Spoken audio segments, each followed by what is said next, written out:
Howdy, my name is Michael McGee. I live here in San Luis Obispo, and I had all sorts of zingers and salient points that I was going to bring up here, but pretty much all of them have already been done. One thing that one of the previous speakers mentioned was that Congress is in disarray. We have no representation anymore. And so the very first thing that I want to say, until there is meaningful campaign finance reform, we will never get our government.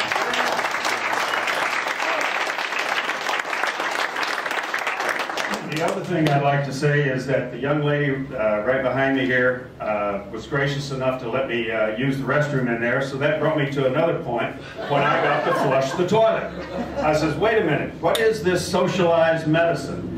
I flush the toilet, where does that go? That goes to the socialized sewage treatment plant.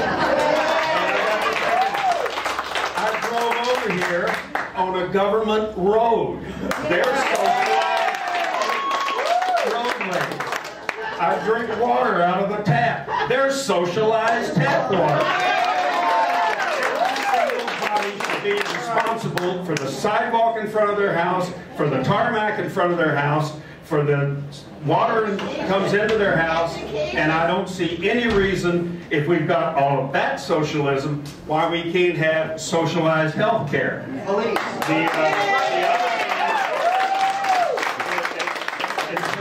I know there's a lot of veterans here. I know there's a lot of state workers, county workers, there are a lot of retired workers. I wonder if there's any single person here that when they were in the military, as I was, that considered themselves a socialist because they were working for our defense for the government. Yeah.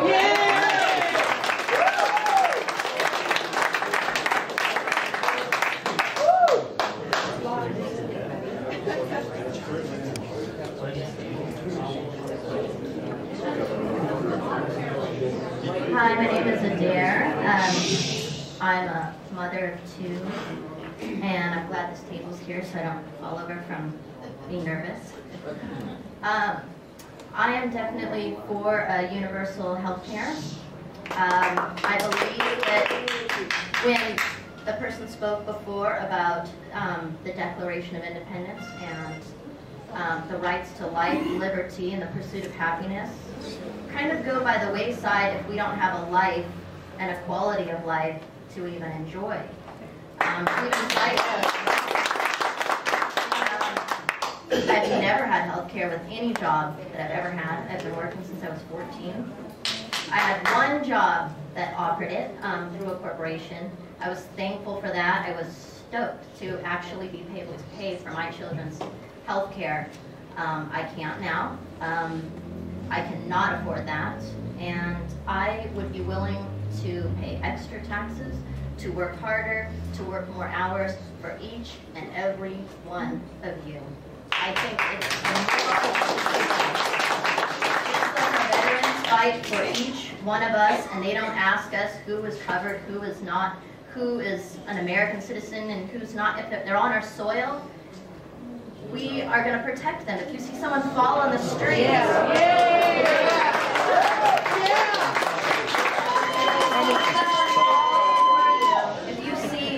somebody with an infant and they fall in front of you, are you going to ask them, are you covered or not?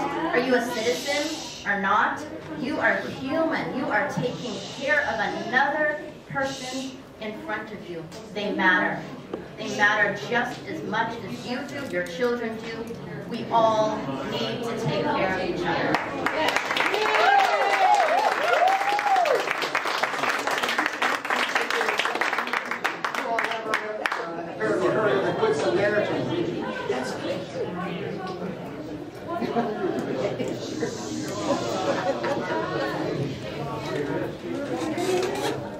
Am I holding this right?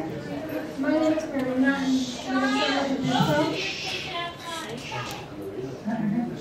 I wasn't planning to speak here this evening, and I'm not used to public speaking, but I've heard some things that I did want to respond to from my own personal experience. I've lived in foreign countries a lot. I grew up in Germany, and I still have family and friends that live in France and Spain and Germany and Austria. and they all have health care that is provided for everyone in those countries, and they are all well taken care of, and their health care is not rationed. Now, when my husband and I came over here, we were able to purchase our own health care, and we have been fortunate and blessed to have health care, private health care, all these years. To our surprise, when we turned 65, our insurance company, Blue Shield, notified us that we would need to enroll not just in Plan A, but also in Plan B of Medicare, or maybe it's the other way around. Not just the one that everyone gets automatically, but we would need to enroll in the other one also at $100 a month. And I thought, well, why should that be? We've always been insured. We've been insured all our life. Medicare is supposed to provide for people who don't have that safety net that they've been able to provide for themselves. So that didn't really seem very fair, but that was the rule, and that was the only way we could keep our insurance, so we did that. And now I've heard a lot about all the paperwork that the government makes you go through.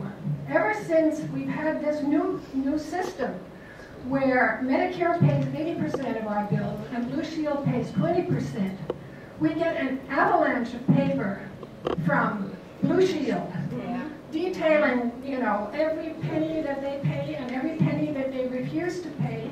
And we get quarterly reports from Medicare, who patiently, pay everything that they're asked for. We are not delugedly paid for by Medicare, but we are by our insurance that has been taking our money all these years, and now is pushing us into the general safety net. Instead of, we're paying them the same as we always have. Just because we're 65, they won't take care of us anymore. What I've been hearing here this evening from most of you is immense distrust of our government, which for the people, by the people. This is supposed to be a government that's for us. And I hear great trust of the marketplace and of private business. And we've just experienced in the course of this last year the collapse of banks, of corporations,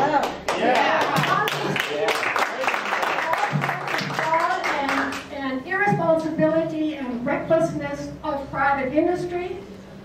And we're supposed to distrust the government?